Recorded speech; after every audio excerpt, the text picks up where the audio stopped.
Hər kəsə salam. Bu gün sizə 3 ərzaqla hazırlanan, şəkər tozu istifadə etmədən faydalı konfet resepti təqdim edirəm.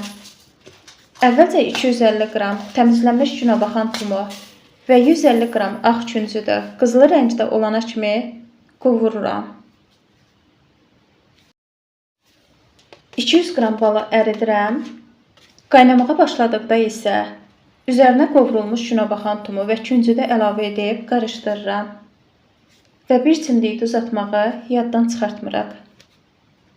Kütlü tam qarışdıqdan sonra yağlı kağızın üzərinə yığıb, üzərini örtüb mərdanə ilə hamarlayıram.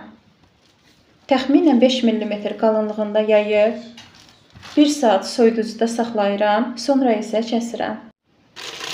Çox dadlı olur, məncə hazırlamağa dəyər. Növbəti videolarda görüşənə kimi.